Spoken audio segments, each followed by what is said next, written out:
안녕하세요. 오늘은 2020년 10월 26일 월요일 아침입니다.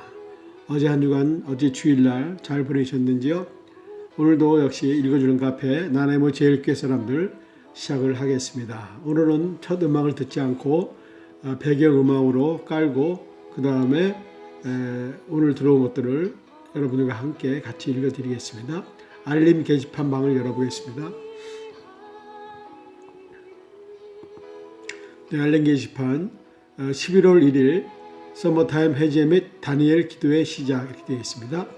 다음 주 11월 1일은 서머타임이 해제되는 날입니다. 현재 시간보다 1시간 뒤로 맞추면 되겠습니다. 그리고 11월 1일부터 21일까지 약 21일간 오린교회에서 주최하는 2020년 다니엘 기도회가 시작되는 날입니다. 우리 교회도 함께 동참하여 은혜를 나누고 함께 기도할 것입니다. 성도님들의 많은 참여 바랍니다. 네, 감사합니다. 출석 인사방을 열어보겠습니다. 한 주가 시작되는 오늘도 건강하시고 보람되고 알찬 시간 되시기 바랍니다. 네, 감사합니다. 참되신 하나님 아버지만 의지하며 사랑하며 바라보게 하여 주시옵소서. 네, 감사합니다. 오늘은 10월의 마지막 주일입니다. 10월도 며칠 남지 않았습니다. 몸 건강하시고 화이팅 힘내세요. 감사합니다. 오늘 하루도 주 안에서 속사람을 강건케 하여 하나님의 성품을 닮아가게 하여 주시옵소서. 장로님 어제 도와주신 덕분에 컴퓨터 오늘은 됩니다. 감사합니다. 어제 컴퓨터가 잘 되지 않아서 나나이모 카페에 들어올 수가 없었다고 연락이 왔었습니다. 그래서 잘 고쳐드렸습니다. 날씨가 춥네요. 감기들 조심하세요. 우리 회원들 늘 건강하시고 항상 승리하는 삶 살기를 바랍니다. 한 줄 메모장을 열어보겠습니다. 역시 마찬가지로 한 줄 메모장에 올라온 것은 다음 주일은 11월 1일인데 그때부터 썸머타임이 해제됩니다. 잊지 마세요. 그리고 2020년 다니엘 기도회가 시작되는 날입니다. 이것도 잊지 마세요 라고 이렇게 올라와 있습니다. 주님께서 오늘도 우리 모두에게 은혜를 베풀어 주시고 복된 하루가 되도록 인도하여 주시기를 바랍니다. 오늘 날씨는 어제와 다르게 화창합니다. 하지만 날씨는 쌀쌀합니다. 우리 모두 주님을 사랑하는 마음만은 늘 뜨겁게 인도하여 주시옵소서 라고 이렇게 올라와 있습니다. 성경 공부방을 열어보겠습니다.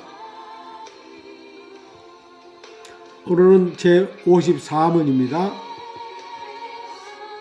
53문 3계명이 요구하는 것은 무엇입니까? 답은 3계명이 요구하는 것은 거룩한 존경심을 가지고 하나님의 이름과 칭호와 성품과 규례와 말씀과 역사를 사용하는 것입니다. 네, 감사합니다. 성경 한 절 쓰기 방을 열어봅니다.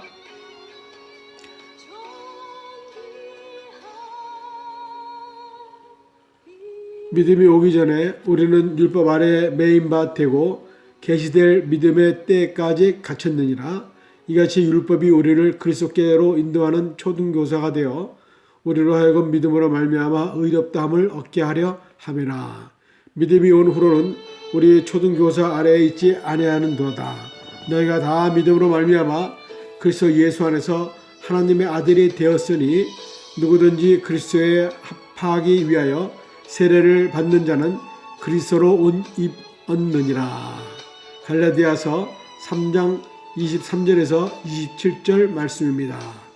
누구든지 그리스도와 합하기 위하여 세례를 받는 자는 그리스도로 옷 입었느니라. 이렇게 올라가 있습니다. 네, 감사합니다. 행위가 온전하여 여호와의 율법을 따라 행하는 자들은 복이 있으며 여호와의 증거들을 지키고 전심으로 여호와를 구하는 자는 복이 있도다.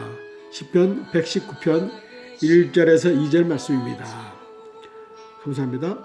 사람마다 우준하고 무식하여도 금장색마다 자기가 만든 신상으로 인하여 수치를 당하리니 그는 그 부어 만든 우상은 거짓이요 그 속에 생기는 없음이라. 예레미야 51장 17절 말씀이 되겠습니다. 오직 주에게 피하는 자는 다 기뻐하며 주의 보호로 인하여 영영이 기뻐 외치며 주의 이름을 사랑하는 자들은 주를 즐거워하리라. 여호와여 주는 의인에게 복을 주시고 방패로 함과 같이 은혜로 저를 호위하시리이다. 시편 5편 11절에서 12절 말씀입니다. 네, 감사합니다. 지극히 작은 것에 충성한 자는 큰 것에도 충성되고 지극히 작은 것에 불의한 자는 큰 것에서도 불의하느니라. 네, 감사합니다.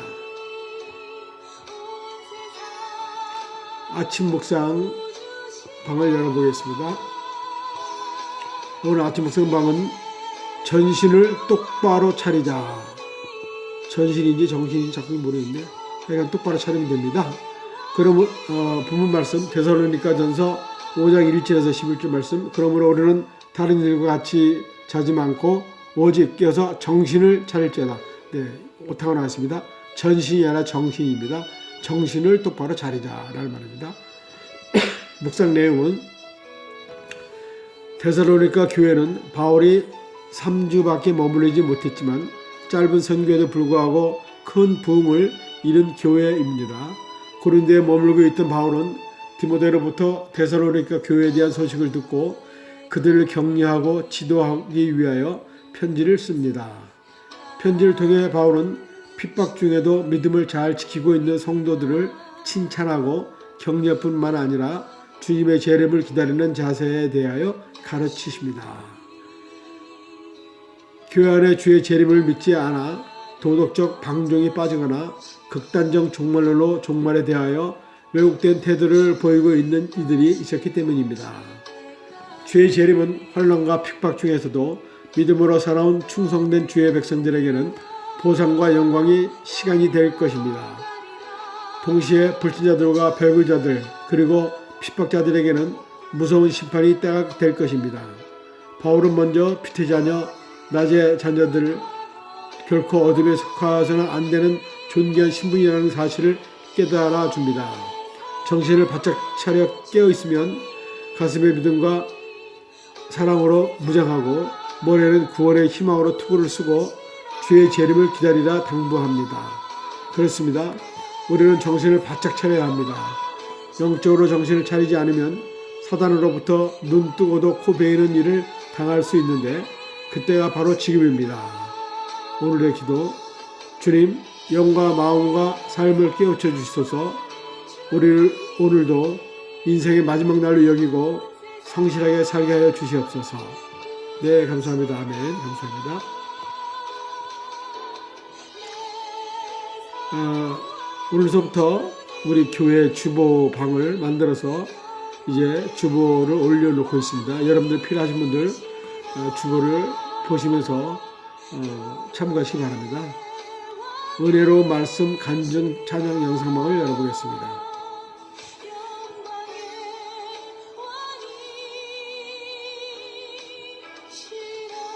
네, 여기에는 우리 지난주에 우리 이은정 원사님 우리 천국에서 만나요라고 하는 영상이 올라와 있고요.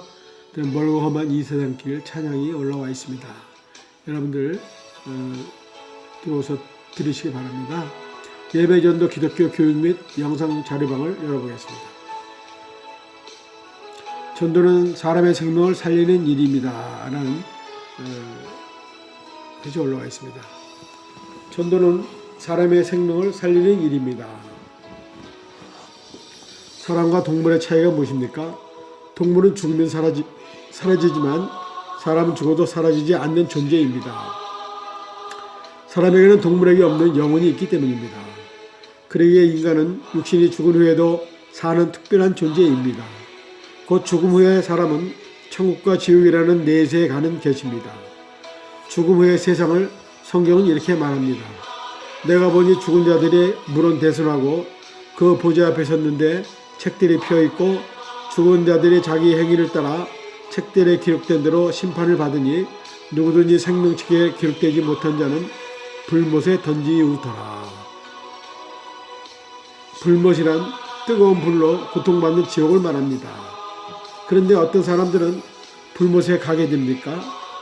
죄를 짓는 자입니다. 그런데 이 세상에 죄 없는 자가 어디 있겠습니까? 내가 아무리 깨끗하고 죄를 안 지었다고 생각해도 죄가 없는 것은 아닙니다.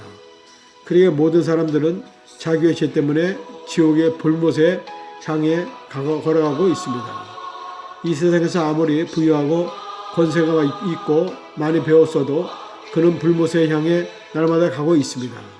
근데 사람들은 자신이 지옥을 향해 가고 있음을 모르고 있습니다. 반면 천국은 어떤 사람이 갑니까? 생명책에 기록된 자, 곧 죄사함을 입은 자들만이 갈 수 있습니다. 어떻게 우리의 죄를 용서받고 씻음받을 수 있습니까? 나의 죄를 위해 십자가에서 피 흘려주신 예수님을 믿으면 죄사함을 받고 그 이름이 어린 양의 생명책에 기록됩니다. 죄에 대한 사면장이 주어져서 천국에 들어갈 수가 있습니다. 네, 감사합니다. 네, 이번에는 좋은 글, 나눔 글, 교훈 글 방을 열어보았습니다. 인생은 선택이다라고 하는 그 제목으로 글이 올라와 있습니다. 인생은 선택입니다. 이탈리아 재생인 루치아노 파바로티는 플라시도 도밍고, 호세 카레라스와 함께 세계 3대 테너로 유명합니다. 파바로티는 어렸을 때부터 성악의 재능을 보였지만 가난한 가정의 형편으로 고등학교를 졸업 후 생계의 보탬이 되고자 교육학을 전공하였고 초등학교 교사가 되었습니다. 그러나 성악가에 대한 꿈을 버리지 못하고 계속 마음의 갈등을 겪고 있었습니다. 특히 성악가가 되는 것은 성공 보장이 없는 험난한 길이라는 걸 잘 알고 있었습니다. 고민하고 있던 파파로티에게 아버지는 의자를 2개 가져다가 앞에 두었습니다. 그리고 그 의자 2개를 서로 멀리 떼어 놓았습니다. 아들아, 너는 이렇게 멀리 떨어져 있는 의자에 동시에 앉을 수 있겠니? 만약 그렇게 했다가는 앉기는커녕 바닥에 떨어지게 될 것이다. 동시에 2개의 의자를 선택할 수는 없고 반드시 한 의자만을 선택해야 하는 상황이라는 것을 깨닫게 하는 충고였습니다. 파파로티는 부모님에게 30세가 되어도 성악가로서 성공하지 못한다면 다른 길을 모색하겠다고 말했습니다. 그리고 파파로티는 노력과 열정을 다해 세계적인 가수가 성공할 수 있게 되었습니다. 가수로 성공할 수 있게 되었습니다. 한 분야에서 두각을 나타내는 사람들의 공통점은 선택과 집중을 잘 했다는 것입니다.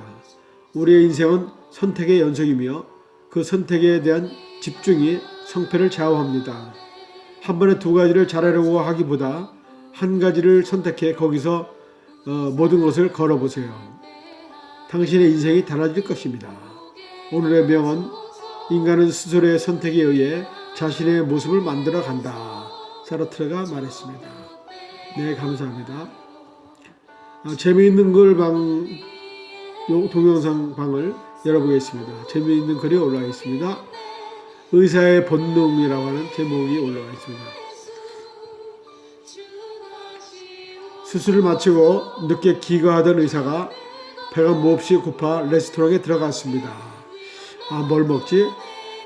배와 등이 사돈되고자 하겠네. 그때 웨이터가 메뉴판을 들고 다가오는데 폼이 영 어정쩡한 것이 엉덩이 쪽이 불편해 보였습니다. 의사가 웨이터를 보고 이렇게 말했습니다. 의사, 혹시 치질이 있습니까? 그러자 웨이터가 하는 말이 메뉴판에 있는 것만 시키세요. 이렇게 얘기했답니다. 메뉴판에 있는 것만 시키세요. 이렇게 얘기했답니다. 무슨 얘기입니다. 네, 감사합니다. 생활정보, 건강정보, 기본 상식방을 열어보겠습니다. 비타민 보충제 잘못 먹으면 건강에 독이 된답니다. 한번 열어보겠습니다.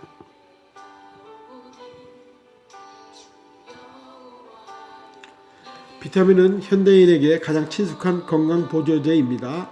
제품별로 손쉽게 구할 수 있고 부족한 영양소를 보충할 수가 있기 때문입니다.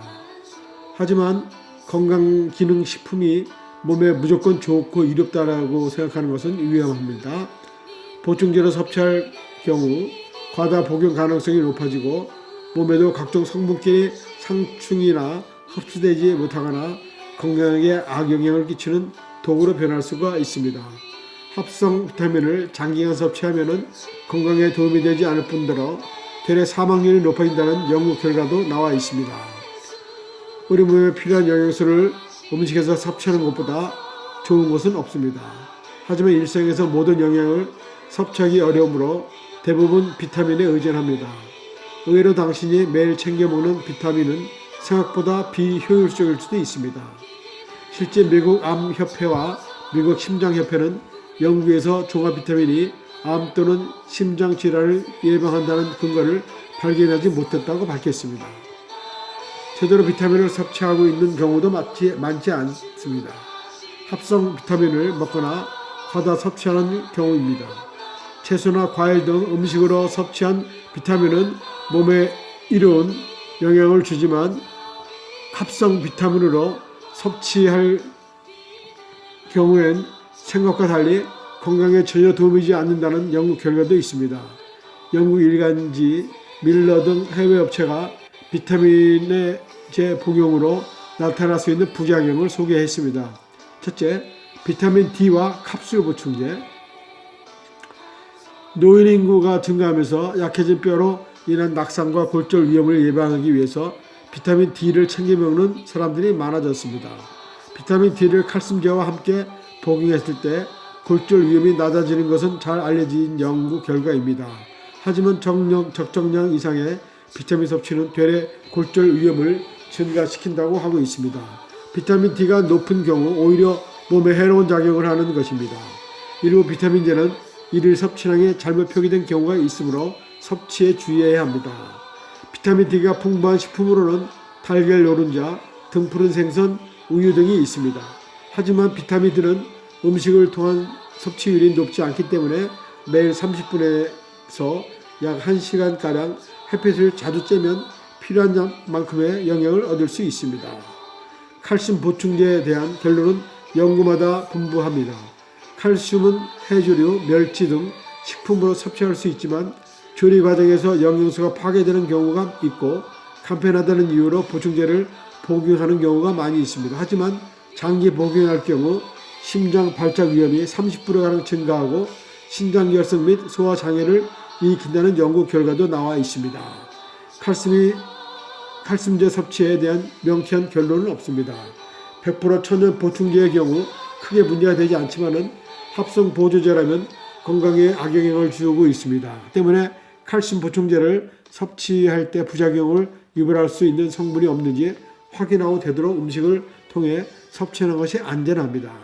두 번째, 오메가3 보충제. 칼슘과 함께 가장 많이 섭취하는 보충제는 오메가3입니다. 가장 대표적인 효능은 혈액 개선입니다. 기름지고 열량이 높은 식습관과 길들여진 현대인의 중지방 수치를 낮추고 혈관벽을 부드럽고 탄력 있게 만들어 줍니다. 신진대사와 지방분해, 각종 성인병과 비만 예방 효과가 뛰어나며 특히 임산부에겐 필수로 알려져 있습니다. 미국 심장협회는 심장질환 위험이 높은 환자들에게 오메가 보충제를 섭취할 것을 권고하지만 공개량을 무시하고 많이 섭취할 경우 부작용이 발생할 수 있습니다. 합성 성분이 함유된 정제나 자신에게 맞지 않는 오메가3를 보충제를 받아 복용할 경우에는 설사, 구토, 가려움증, 지혈이 안 되는 증상, 중금속 중독 등이 시달리고 있습니다. 때문에 오메가3를 안전하게 섭취하는 가장 좋은 방법은 음식을 통해 섭취하는 것입니다. 오메가3를 섭취할 수 있는 자연식품은 등푸른 생선, 건과류, 아보카도, 올리브 오일 등으로 섭취하는 것이 좋습니다. 세 번째로 마그네슘 보충제입니다. 우리 몸에 마그네슘이 결핍되면 근육통, 손발저림, 스트레스, 신경과민, 불면증으로 시달립니다. 하지만 권장량 이상 섭취할 경우 각종 부작용이 나타납니다. 성인 남성의 마그네슘 섭취량은 최대 350mg을 넘지 말아야 하며 장기적으로 과잉 복용할 경우 심각한 신장 장애를 겪을 수 있습니다. 신장 기능이 좋지 않은 경우에도 마그네슘 섭취가 좋지 않은데 보충제를 통해 마그네슘을 섭취할 경우 몸에 들어간 마그네슘이 잘 배출되지 않는 경우가 많기 때문입니다. 때문에 음식을 통해 섭취하는 것이 좋은데 시금치, 콩, 곡물 등에 많이 함유되어 있으며 아몬드, 호두, 해바라기 등 건과류도 많이 들어 있습니다. 네, 마지막 네 번째, 글루코사민 콘트로이틴 보충제입니다. 글루코사민은 아미노산과 당의 결합물인 아미노당의 하나로 연골을 구성하는 필수 성분입니다. 퇴행성 관절염 치료제로 알려진 글루코사민은 장기간 과다 복용하면 췌장에서 인슐린을 만드는 베타세포가 손상돼 당뇨병이 나타날 수 있습니다. 캐나다 라벨 대학의 파카르 박사 연구팀에 의하면 글루코사민 과다 복용 시 베타세포가 급격히 줄어드는 경우를 확인했다고 합니다. 글루코사민은 높은 혈당을 떨어뜨리는 역할을 하지만 과다 복용할 경우 베타세포 생존의 절대적인 siRI1 단백질을 감소시켜 베타세포를 죽이는 것입니다. 하지만 시중에 판매되는 일부 제품은 권장량이 제대로 표기되어 있지 않기 때문에 섭취에 주의하시기 바랍니다. 콘드로이틴은 탄수화물 중에 무코당 당류 성분으로 연골의 구성요소 중 하나입니다. 많이 알려지진 않았지만 연골에 영양을 공급하고 탄력을 증가하는